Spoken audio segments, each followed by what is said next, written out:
All right, and we're back. I wanted to use this video to give you a short overview, some of the assignments, some of the things that you're doing in your readings, give you some suggestions on things to look for, and some questions to consider as you go through the readings. This week is all about Reconstruction. It's the period immediately after the Civil War in which the North has decimated sections of the South, and the North is trying its best to bring about the policy changes into the South that it fought the war for.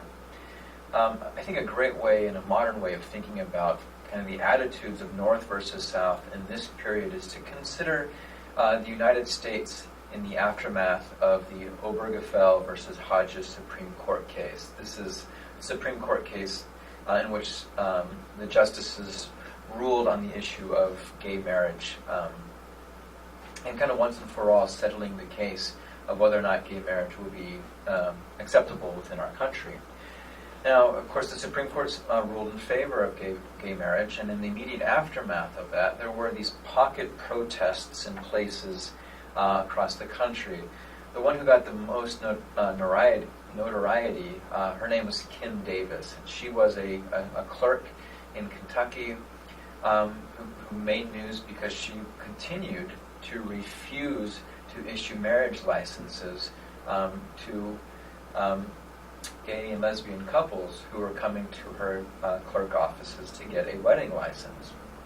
And so more or less what Kim Davis has done is put her feet into the ground, into the mud, and has held her grounds, stating that she believed that the Supreme Court and the federal government did not have the right to offer the ruling that it did.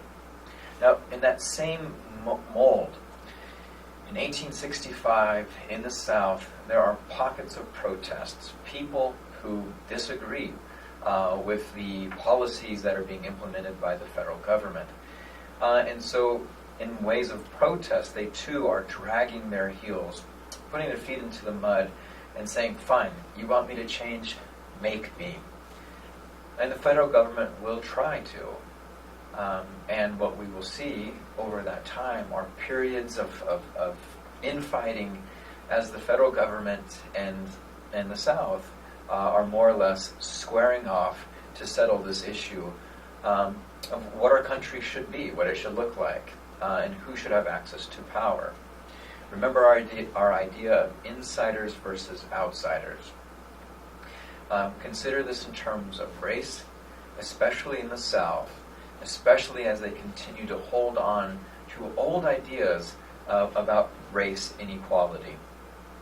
Now, as you go through the readings, I want you to spend, again, a little bit of time considering that question of race, and I want you to draw parallels in your mind with what is happening in terms of race relations in America today.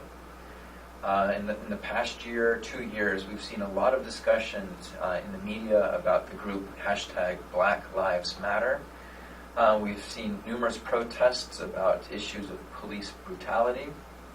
And I want you just to consider in your mind similarities between what is happening in the United States in terms of race relations between white and black in the 1860s, 1870s, 1880s, with what is happening in our country today. How much progress has our country seen? Does some of the rhetoric that we see, the actions that we see from these groups, are they in any form similar to the groups and the tactics employed by these groups from a previous era?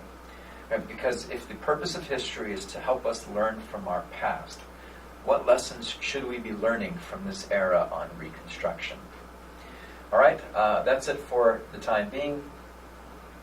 This week you have a pre-test that I hope you complete very early on in the week. There is a discussion board assignment in which I ask you just to simply go on and respond to the question and then respond to some of your classmates' responses. And there will be a knowledge check quiz due by Sunday night over your readings in Reconstruction. That quiz is open book, open note. If you have any questions, again, shoot me an email. I'll respond. All right, thanks. Bye.